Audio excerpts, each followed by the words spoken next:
My name is Aerin. I was born in the Valetine Forest only a few months after Alinar, my bonded Larael and best friend in the world. Alinar and I did everything together, and when we reached the proper age, we were formally bonded. When I was young, my mother took me away from the moon pools, deep into the forest, to teach me how to hunt. The hunt went badly, and Mother lost her life. I was too young and too far from the moon pools to find my way home, and ended up in a small village, leaving my life and Alinar behind. I left that village as an adolescent, striving to make my own way. I have always preferred to be outside than in, and I began scraping together a life as a huntress. I discovered a trampled nest with one surviving egg, and cared for it until it hatched into the first of many generations of velociraptors I would raise.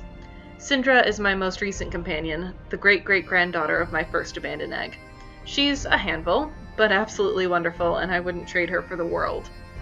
Before long, I began to feel a strange sense that I needed to be somewhere else, like the very strings of fate were pulling me in another direction.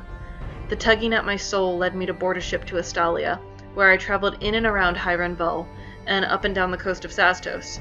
Over the decades, this pole took me all over the continent, but it felt relative contentment in the Corstellian Alliance territory of Kalendros during the war.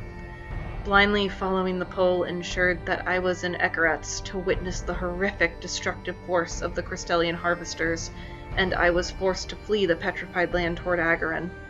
I stayed in the grasslands of Aerin until the end of the war. In the 15 years since, I've followed the strings of fate around Astalia, until finally they guided me back to Aerin, to the city of Averwall, and the Drinking Devil Tavern, where I saw who I'd been led to all these years, but had always missed. Alinar is exactly how I remember him, and so different. I failed him by leaving him to fend for himself, but I've accepted my duty again as his Bedelian, and I've got the Kiori leave to prove it. I will be there for him now, while also trying to steer him away from the more troubling things that have become the norm for him in my absence. But seriousness aside, I'm very casual about most things. If it's fun and doesn't hurt anyone, I'll probably do it. Those serious Bedelians who say that duty is everything are so boring. Alinar and I have a deeper and much more fun relationship than most bonded pairs. At the end of the day, Syndra and I are just looking to have a good time.